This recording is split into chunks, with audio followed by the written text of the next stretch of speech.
mēs neesam bagāti ar vēstures romāniem, ko būtu uzrakstījuši ārzemju autori. Un tas, ka amerikāņu autors ir ķēries pie mūsu vēstures.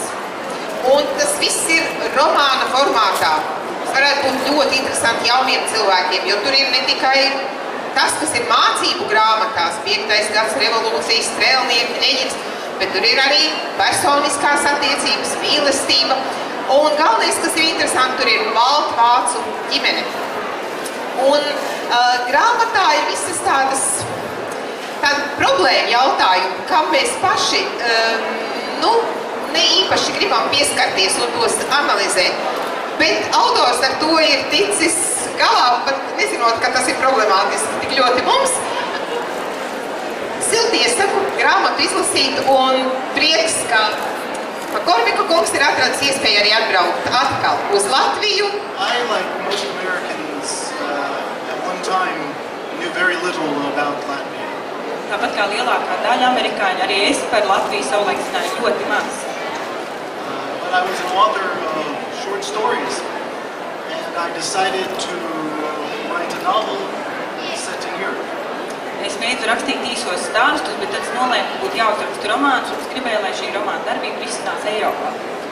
I did not know at the time what type of novel or where it would be set.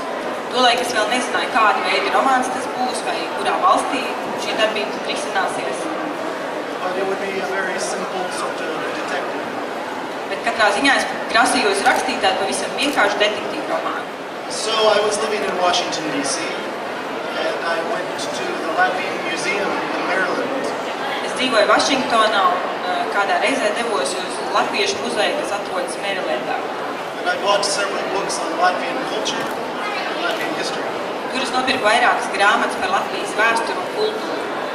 I was amazed at what I found about the stories of the Latvian people and what had happened to them. It was wonderful and tragic, and I knew that I had to tell this story. Tas, ko es uzzināju, gan skaistie, gan arī traģiskie latviešu cilvēku stāsti, mani aizkustināja, un es sapratu, ka es gribu rakstīt grāmatu par šo. So I tore up my simple detective story and decided to write a very serious work of historical fiction. Tāpēc savu vienkāršo detektīvu romānu es saplēsu vienās driskās un pievērsos šim romānam. About a man and his family in the 20th century in Latvia trying to discover who he is while surviving the dangers and political upheavals of those times.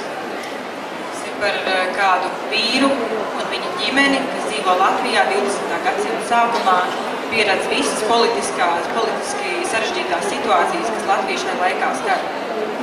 So I came to Latvia and dedicated nearly 4 years of research and 7 years of my life to producing a book that is worthy of this country, its people, and its history.